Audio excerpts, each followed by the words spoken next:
말씀대로 바르게 살아보려고 예수 노력하다가 보면 이 악한 세상에서는 반드시 우리를 방해하는 그런 사람들 또는 우리를 힘들게 하는 그런 환경이 반드시 있게 되어져 있습니다. 그냥 세상 물결 치는 대로 맞장구 쳐가면서 그렇게 살아간다면 원수가 있을 리가 없지요.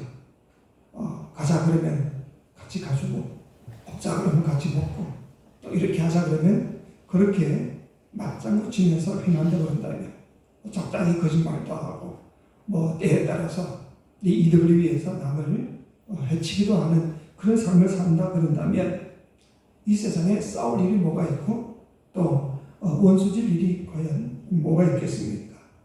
그런 의미에서 오늘 본문에서 우리를 괴롭히는 모든 것들 또는 우리를 괴롭히는 모든 존재, 이것을 원수라고 표현하고 있습니다. 영어 성경이나 또는 원문에 보면 우리를 힘들게 하고 우리를 괴롭히는 것들, 그렇게 표현을 하고 있습니다. 그러니까 같은 하늘을 이고 같이는 절대로 살 수 없는 불공, 대천지, 원수가 꼭 사람만을 가리키는 것이 아니라 환경이든 또는 그 어떤 것이든지 나를 괴롭히는 모든 것들은 영적인 의미에 있어서는 다 원수가 될 수가 있다, 그런 말입니다. 근데 성경에서는 이런 원수를 세 종류로 나누어서 소개를 하고 있습니다. 그 첫 번째는 악의 구조로서의 이 세상 자체가 사실 우리에게는 원수가 된다. 근데 이 말은 절대로 오해는 하지 마시기 바랍니다. 하나님께서 이 우주 만물, 이 세상을 창조하셨을 때에는 보시기에 심히 좋았더라, 아주 아름답게 창조하셨습니다. 그렇기 때문에 이 세상 자체가 우리의 원수가 된다, 그건 결코 아니다. 하지만 사람들이 꾀를 내어서 조직을 내서 만들어 놓은 그 악의 구조, 시스템으로서의 이 세상은 분명히 우리로 하여금 정의롭고 의롭게 살려고 할 때에 우리를 방해하는 원수가 될 수가 있다, 그런 의미입니다. 두 번째는 이 세상이라고 하는 악의 구조, 그 배후에서 인간의 죄악을 선동질하고 조종하고 있는 이 사탄이라고 하는 영적인 존재가 있습니다. 이건 분명한 우리의 원수가 됐습니다. 그리고 세 번째는 이 사탄의 유혹에 장단 맞추어 살아가고자 하는 우리 육체의 본성, 바로 우리의 이 본능, 이것 또한 나의 원수가 될 수가 있다. 그렇기 때문에 원수라는 것은 밖에만 있는 것이 아니라 내 속에도 있을 수 있다는 사실을 우리가 분명히 아셔야 합니다. 그러니까 이런 말씀에 비추어서 가만히 생각해 보면 우리 그리스도인들이 이 세상을 살아가는 우리의 삶 자체가 사실은 영적인 전투에 비교할 수가 있다. 그래서 성경이나 찬송에 보면 마귀들과 싸울지라 이런 찬송도 있고, 그래서 그 모든 것을 살펴보면 바로 이런 영적인 전투에 임한 우리의 모습을 많이 빗대어서 말하고 있습니다. 하지만 너무 당황하지는 마시기 바랍니다. 너무 쉽게 원수가 없다 그렇게 말하지도 마시고, 또 너무 쉽게 그냥 원수라고 말하지도 마시기 바랍니다. 단지 우리가 사랑해야 될 원수는 누구이고 또 우리가 싸워 이겨야 될, 극복해야 될 원수는 무엇인지를 슬기롭게 지혜롭게 잘 분별할 수 있는 그런 사람들이 되실 수 있기를 주의 이름으로 축원합니다. 막무가내로 원수다 또 원수가 아니다 그렇게 함부로 던져지지 말고, 원수 가운데서도 내가 사랑해야 될 원수도 있고 또는 싸워서 극복해야 될 원수도 있다는 사실을 우리가 잘 알아야 된다. 그래서 오늘 본문은 원수의 목전에서 내게 상을 차려주신다 그렇게 말씀을 하셨는데, 이 말씀 속에는 중요한 의미가 두 가지가 있습니다. 몇 가지가 있습니다. 첫 번째는 뭐냐? 원수 앞에서 우리에게 상을 차려주시는 그 하나님은 어떤 하나님이신가? 바로 역전승하게 하시는 하나님이시다, 그 말입니다. 조건적으로 살펴보면 틀림없이 우리가 망하게 되어져 있습니다. 상황으로 보면 도무지 희망도 없고 소망도 없습니다. 근데 마지막 순간에 하나님께서 그 모든 것을 확 뒤집어 가지고 오히려 원수 앞에서 역전승하게 하시는 하나님, 그가 바로 우리가 섬기는 하나님이심을 믿으시기 바랍니다. 여러분 잘 안 믿으시는가 보네. 여러분 야구를 할 때도, 야구를 볼 때도 가장 신날 때가 언제입니까? 지고 있었는데, 그리고 9회 말 투아웃 이후에 홈런을 쳐서 그냥 한꺼번에 역전시킬 때는 얼마나 짜릿합니까? 축구도 역시 마찬가지죠. 지고 있다가 연장전에 가서 그리고는 골든골을 넣음으로 인하여서 결과를 확 뒤집어 놓을 때 얼마나 신나게 됩니까? 우리 인생 역시 마찬가지입니다. 지금이 아무리 힘들고 어렵다 할지라도 결국은 승리할 수 있다는 그 미래의 소망만 분명하다 그런다면 우리들은 얼마든지 어렵고 힘든 상황을 잘 참고 견딜 수 있음을 믿으시기 바랍니다. 그런 하나님이 바로 우리가 믿는 하나님이시다 그 말이지요. 높은 자를 낮추시고 낮은 자를 오히려 높여주시는 하나님, 죽은 자를 살려주시고 교만하여 방자한 자를 오히려 죽이시는 하나님. 우리가 에스더에 보면 하나님의 그런 존재가 아니었습니까? 사무엘의 사무엘 우리 어머니 한나는 이런 하나님을 처음 했는지 이런 고백을 하고 있습니다. 사무엘상에 보니까 2장에 여호와는 죽이기도 하시고 살리기도 하시며 서울에 내리기도 하시고 거기서 올리기도 하시는도다. 여호와는 가난하기도 하시고 부하기도 하시며 낮추시기도 하시고 높이시기도 하시는도다. 가난한 자를 진토에서 일으키시며 빈궁한 자를 거름더미에서 올리사 귀족들과 함께 앉게 하시며 영광의 자리를 차지하게 하시는도다. 이런 하나님이심을 믿으시기 바랍니다. 믿으시기 바랍니다. 서울 예고를 나와서 서울 음대에 들어간 아주 창창한, 미래가 창창한 한 피아니스트가 있었습니다. 근데 갑자기 임파선 암을 맞이하게 됩니다. 항암 치료를 받는데 너무너무 괴로웠습니다. 그의 주장에 보면 하루에 10시간을 토한 적도 있다고 합니다. 너무 고통스러워서 물 한 모금 마실 수도 없었다고 하지. 기독교인인데 이럴 때는 하나님께 기도해야 되지 않습니까? 그런데 너무 힘들고 어려우니까 하나님께 기도할 엄두조차 내지 못하고 하나님 앞에 항의하고 싶어도 힘이 없어서 항의조차 못했다고 합니다. 어느 날 그냥 너무 괴롭고 힘드니까 입 안으로 그냥 웅얼거리기를 하나님 그저 내일은 오늘보다 조금만 덜 아프게 해주세요. 그렇게 말할 정도로 괴롭고 힘든 상황을 맞이한 겁니다. 근데 어느 날 생각 중에서 그런 생각이 들더라는 것이요. 내가 이렇게 기약 없이 항암 치료만 받다가 죽는다면 내 인생이 얼마나 불쌍한 인생이 되겠냐. 그런 마음이 드니까 항암 치료를 받기를 중단하기로 결단을 합니다. 의사 선생님들은 기급을 하지요. 그렇게 나갔다가 다시 돌아온 사람이 너무 많아. 그러다가 반드시 후회하게 돼. 그러다 더 악화되어서 결국은 병원으로 돌아가게 되어져 있어 만류했지만 그럼에도 불구하고 이 아가씨는 그냥 퇴원을 했습니다. 집으로 돌아와서는 현미와 여러 가지 채소등 자연식을 통해서 암세포와 싸우는데 1년이 경과됐는데 어느 정도 건강이 회복이 되는 겁니다. 그러다가 한시 미션이라고 하는 선교단체를 만납니다. 한시, 시간은 정해져 있다 하는 이 말이 이 젊은이에게 아주 큰 충격으로 다가왔던 겁니다. 그래서 몸이 완치되지도 않은 몸을 빌빌거리면서 힘듦에도 불구하고 이 한시 선교에 가입을 해서는 함께 농촌봉사든지 또는 빈민구제, 도시빈민구제 그리고 소년소녀 가장돕기 또는 단기 선교회까지 열심히 참석을 합니다.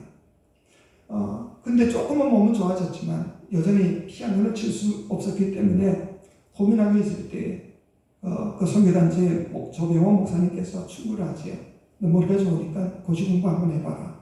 그래서 짐 싸들고 고시원에 들어가서 고시 공부를 합니다. 그러면서도 여전히 투병 생활을 하고 또 짬짬이 나와서 봉사활동도 계속 했었습니다. 그런 가운데 5년 만에 이 합격을 해서 변호사가 됩니다.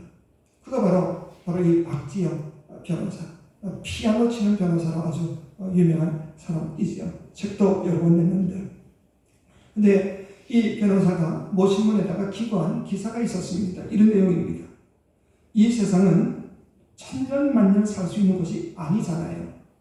우리 삶이 한정되어져 있는 삶이잖아요. 한시라는 그 단어가 가슴팍에 깊이 새겨지면서 한정된 시간 동안 주님 보시기에 제대로 살아야 되겠다 하고 결심을 하게 되었습니다. 하나님은 부족한 제게 삶과 죽음 그리고 음악과 법이라는 큰 틀을 경험하는 기회를 주셨습니다. 이것은 특권인 동시에 하나님과 이웃 앞에 다시 갚아야 할 나의 사명이라고 생각되었습니다. 여기지 않은 고난 앞에서 삶의 의미를 몰라 방황하며 허망한 것을 찾는 사람들에게 예수 그리스도의 사랑을 변론하는 변호사가 되고 싶었습니다. 얼마나 아름다운 고백입니까? 잘 나가던 피아니스트를 암에 걸려 넘어지게 하신 하나님. 그러나 그것이 끝인 줄 알았는데 오히려 죽음의 문턱에서 다시 그를 일으켜 세워서 훌륭한 변호사로 역전성하게 만드신 하나님. 그 하나님께서 오직 하나님만 앙망하고 있는 우리들에게도 똑같은 역전성을 만들어 주심을 믿으시기 바랍니다. 믿으시기 바랍니다. 다윗만 그런 역전성을 하게 하시는 하나님이 아니십니다. 박지영 변호사만 다시 이렇게 세우시는 하나님이 아니라 오늘 이 예배 가운데에 임재하시는 그 하나님을 앙망하는 우리들에게도 역시 똑같이 동일한 은혜를 주심을 믿으시기 바랍니다. 원수 앞에서 상을 차려주시는 하나님, 그 원수가 불치 질병이 될 수도 있고 자녀의 문제가 될 수도 있고 경제적인 문제가 될 수도 있습니다. 하지만 그 어떤 문제를 할지라도 하나님께서는 너희 그 모든 것을 합력하여 손으로 바꿔주실 수 있는 능력이 많으신 하나님이심을 믿으시기 바랍니다. 이 믿음만 있다 그런다면 우리가 처한 상황에 추수할 게 뭐가 있냐, 염려할 게 뭐가 있냐 그 말이지. 또 하나, 원수의 목전에서 상을 베푸신다는 그 의미가 뭐냐. 두 번째는 바로 영적인 전투에서 지친 우리들을 회복케 하시는 잔치상을 베풀어 주신다. 그런 의미입니다. 원수의 목전에서 상을 베풀어 주신다. 이 말이 과연 어떤 뜻인가? 사실 우리들은 원수 앞에서 한 번도 밥상 차려서 먹어본 적이 없으니까 잘 이해가 되지 못할지 모르지만 당시 살던 중근동 지역에서는 이런 일들이 부지기수로 일어난다고 합니다. 알다시피 사막지대 또 예전에는 다 이 부족들 간에 자치 활동들을 하지요. 위에는 왕이 있겠지만 나름대로 이렇게 자치 활동을 하게 되어 있는데, 근데 내가 만일 반대편 그 부족장과 조금 안 좋은 관계가 되었다. 그렇게 되면 다른 부족원들에게까지 미움을 받게 되어져 있습니다. 그래서 좀 부족한 것이 있어서 부족원들에게 가서 좀 뭘 좀 도와달라. 그러면 그 부족장에게 미움받을까봐 거절을 합니다. 그래서 이리 가도 얻어먹을 수도 없고 저리 가서 얻어먹을 수가 없는 겁니다. 그러다가 이 사람이 어느 큰 부자, 그보다 더 큰 부족장에게 가서 이런저런 사정을 이야기했더니 그래, 참 그동안 고생이 많았겠구나. 이제 나와 함께 식사를 하자. 그렇게 초대를 받습니다. 근데 마침 그 자리에 원수 관계에 있는 그 부족장도 함께 초대를 받아 앉아 있는 겁니다. 어쩔 수 없이 같이 먹을 수밖에 없는 거지요. 그런데 그 대부족장이 이 나를 인정해 주면서 그동안 참 수고가 많았다. 그러면서 오히려 높은 자리에 앉히고 대접을 해주게 되면 그 자기와 원수되었던 그 소부족장은 꼼짝을 못하는 겁니다. 오히려 인정할 수밖에 없는 거지. 근데 이런 상황이 중근동 지역에서는 얼마든지 많이 일어나고 있었다고 합니다. 사실 여러분, 다윗 왕 역시 사울 왕에게 쫓겨다닐 때가 있었잖아요. 그래서 이리저리 쫓겨다닐 때도 역시 이런 경험을 많이 했더라는 것이에요. 그러니까 오늘 이 본문의 내용은 다윗의 경험에서 나온 신앙의 고백과도 같은 겁니다. 하나님은 어떤 하나님이십니까? 원수의 목전 앞에서도 내게 상을 차려주시는 그런 하나님이시다. 자기 경험했기 때문에 기꺼이 그렇게 고백을 하고 있는 거지요. 사실 우리는 원래 죄로 말미암아 죽어마땅한 죄인들이었습니다. 피로 먹어마땅한 거름병의 인생들이었습니다. 사탄은 우리를 유혹을 해서 죄를 짓게 만들어 놓고는 아예 우리를 노예 취급을 하면서 이리저리 끌고 다녔습니다. 그런 인생 속에서 우리는 참된 쉼도 없고 안식도 경험할 수가 없었던 겁니다. 그런데 하나님께서 당신의 거룩한 집에 우리를 불러들이고는 잔치상을 거나하게 차려놓고는 우리에게 말씀하시는 것이요. 내가 있지 않니? 걱정하지 마라. 너희는 마음에 염려도 근심도 하지 말라. 하나님을 믿으리 또 나를 믿어라. 그동안 얼마나 고생이 많았냐. 이제부터는 편히 쉬어라. 참된 쉼을, 세상이 줄 수 없는 참된 평강을 너희들이 맛볼 수 있을 거야. 절망하고 낙심하고 있는 우리들에게 소망의 말씀을 통하여 위로 주시고 구겨진 내 자존심을 온전히 새롭게 치유해 주시고 다시 세상으로 향해 나아갈 수 있는 힘과 용기와 담력을 주시는 하나님, 그분이 바로 다윗이 체험했던 하나님이요, 지금 이 예배 가운데 오셔서 우리에게 힘과 용기를 주시고 새롭게 하시는 똑같은 하나님이심을 믿으시기 바랍니다. 그 하나님, 우리가 세상살이에 지치고 힘들었던 우리를 불러들여서 힘과 용기를 주시는 하나님이시더라. 그래서 주님은 마태복음 11장 28절 이하에서 분명히 약속하고 있지 않습니까? 우리 같이 한번 보십시다. 시작. 수고하고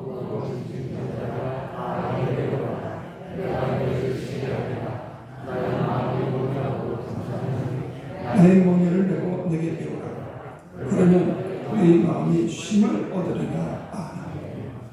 이사야 55장 1절 2절은 또 이렇게 말씀합니다. 내 목마른 자들아 물로 나오라. 돈 없는 자도 오라. 내게 와서 사 먹되 돈 없이 값없이 와서 포도주와 젖을 사라. 내가 어찌하여 양식 아닌 것을 위하여 은을 달아주며 배부르게 못할 것을 위하여 수고하느냐. 나를 청종하라. 그리하면 너희가 좋은 것을 먹을 것이며 너희 마음이 기름진 것으로 즐거움을 얻으리라. 하나님의 약속의 말씀을 믿을 수 있기를 주의 이름으로 축원합니다. 여러분들은 예배를 뭐라고 생각하십니까? 예배란 지치고 낙심한 심령들이 위해서 하나님께서 당신의 집에 마련해 놓으신 잔치상이다, 그 말입니다. 하늘 양식으로 풍성히 차려놓고 우리를 온전케 해주시는 축복의 자리가 바로 이 예배의 자리임을 믿으시기 바랍니다.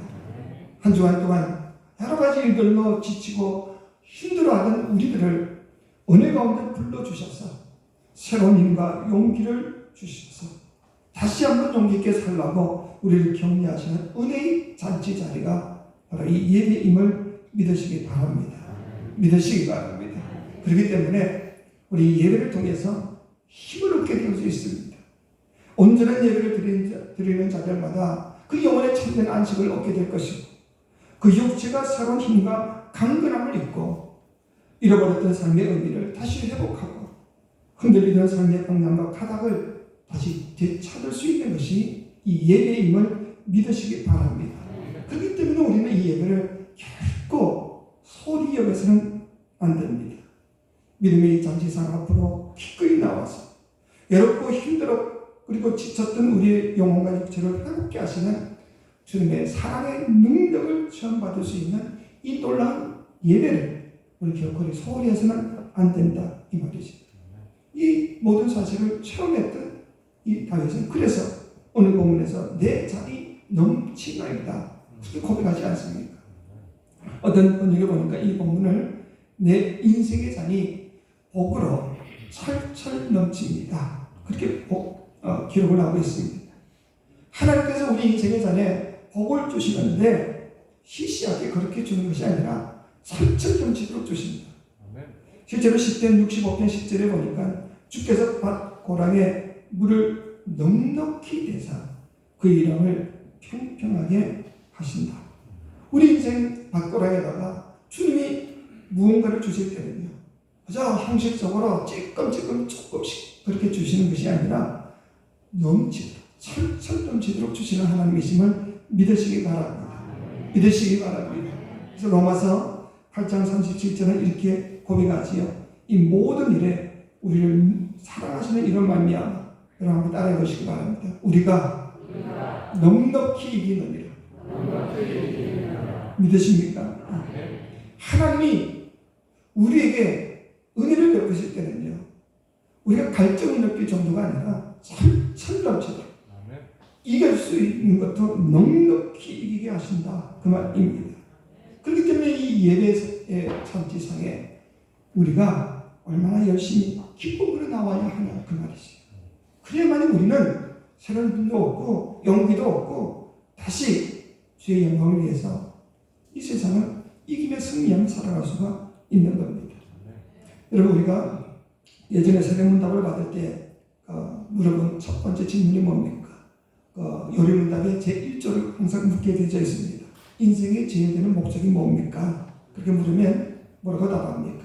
하나님을 영화롭게 하고 영원토록 그를 즐거워하는 것입니다. 그렇게 대답하지. 과연 여러분들은 인생의 목적을 어디다 두고 살고 계십니까? 돈 많이 벌어서 편하게 신나게 즐기며 살 것이다, 그게 목적이십니까? 성경은 분명히 우리에게 말씀하지요. 우리의 인생의 목적은, 하나님이 우리를 지으신 그 목적은 오직 하나, 하나님을 영화롭게 하고 영원토록 그를 즐기는 것이다. 저를 기쁘게 하는 것이다. 이 목적을 가질 수 있기를 주의 이름으로 축원합니다. 매튜 러셀이라는 분이 이런 표현을 합니다. 복음이란 율법을 통한 노예화 작업이 아니라 오히려 축하의 잔치에 참여하는 것이다. 어떤 사람은 이 신앙생활을 착각하는 사람들이 좀 있습니다. 그저 하나님의 율법의 말씀과 그 계명에 얽매여서 내 자유를 다 빼앗기는 것, 이걸 마치 신앙생활인 것처럼 착각하고 있습니다. 주일날 어디 여행 가지도 못하게 하고, 그리고 술 먹지 말라, 먹지 말라, 미워하지 말라, 하지 말라는 것들은 또 얼마나 많은지. 그러니까 이 말씀을 통해서 우리를 얽매이는 것이 그렇게 신앙생활이 아니냐, 그렇게 착각하지만 여러분, 결코 그렇지 않습니다. 오히려 죄에 얽매였던 우리들을 자유케 하는 것이 참된 신앙생활임을 믿으시기 바랍니다. 믿으시기 바랍니다. 할 것도 많은데 예배라는 제도를 통해서 우리를 교회에다가 끌어다 놓고는 우리를 힘들게 하는 것이 신앙생활이 아니라 오히려 세상 속에서 지치고 힘들었던 우리를 주님의 전으로 불러들여서 그 잔치상을 통해서 우리를 회복시켜 주시고 위로하시고 또 우리를 참된 평강으로 이끌어 주시는 이 축복의 자리가 바로 이 예배임을 믿으시기 바랍니다. 그렇기 때문에 이 예배는 하늘의 말씀의 떡을 먹고 또 주님의 위로하심을 통해서 내 마음에 힘을 얻고 또 내가 참된 회복을 받는 시간이 바로 예배 시간이더라. 그렇기 때문에 이 예배를 통해서 하나님의 예배에 놓으신 모든 영적인 양식과 그 축복들로 여러분의 그 심령들이 풍성해질 수 있기를 주의 이름으로 축원합니다. 하나님의 위로는요, 놀라운 기적을 일으킵니다. 세상에서 여러 가지 말할 수 없는 아픔과 고통을 당해서 정말 죽고 싶은 심정이었지만 교회 나와서 예배 가운데 하나님이 주시는 위로 속에서 선행과 용기 얻고 새로운 삶을 살았던 사람들이 얼마나 많이 있습니까? 히틀러 정권에 의해서 독일에서 추방을 당한 아주 유명한 폴 틸리라는 신학자가 있습니다. 이번에 신학뿐만이 아니라 우선 교육학 그리고 또는 심리학, 철학 여러 분야에서 인정을 받는 아주 세계적인 석학이었습니다. 독일에서 추방을 당해서 미국으로 망명을 와서는 미국에 있는 뉴욕 신학교의 신학교수로 이제 일을 하게 됩니다. 근데 이분은 독일 사람이기 때문에 그 발음 자체가 독일식 영어를 할 수밖에 없는 거지요. 그런데 이 교수가 강의를 할 때마다 학생들이 킥거리는 겁니다. 이 독일식 그 영어 발음이 아마 듣기가 굉장히 좀 우스웠던 것 같거든요. 근데 이 교수는요, 아이들이 킥킥거릴 때마다 자꾸 자존심이 상하고 용기가 떨어지는 겁니다.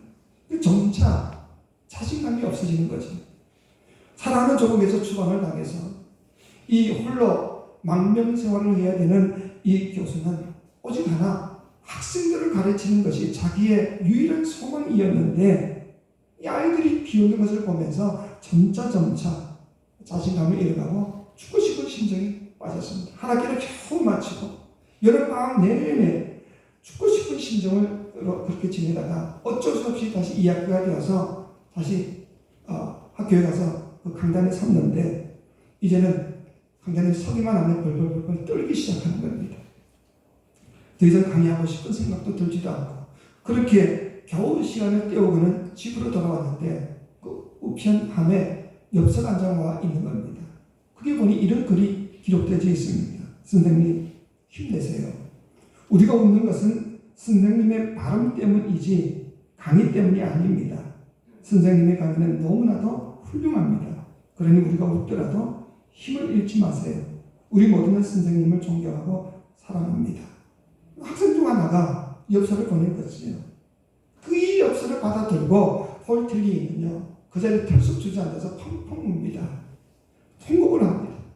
지난 한 학기 동안 그리고 여름방학 내에 가슴에 어두운 그림자로 남아있던 그 모든 것들이 다 녹아내리고 희망이 생기는 겁니다.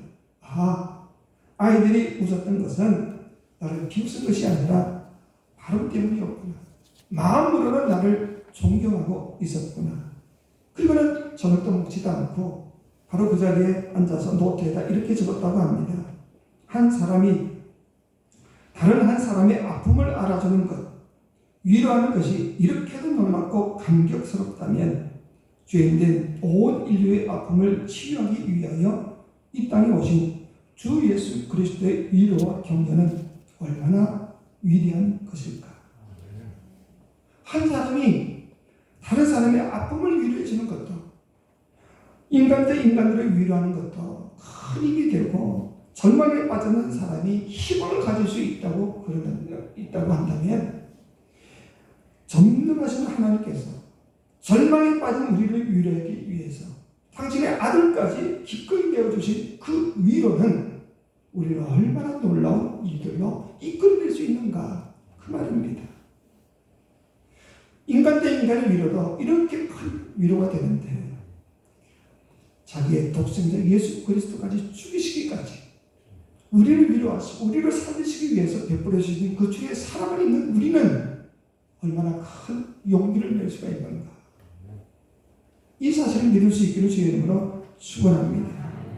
오늘도 우리를 위해서 하늘 잔치상을 차려주신 그 하나님, 비록 우리 눈에는 보이지 않지 우리 귀에는 들리지 않는다 할지라도 이 예배 속에 임재하셔서 우리를 역전성할 수 있도록 이끌어 주시고 지친 우리를 회복케 하시는 그 위로하시는 하나님의 사랑을 입을 수 있는 이 예배를 우리가 정말 제대로 드릴 수만 있다고 한다면 그래서 이 가운데 하늘의 위로와 하늘의 용기만 얻을 수 있다고 한다면 우리 세상에서 이기지 못할 시험이 뭐가 있겠습니까?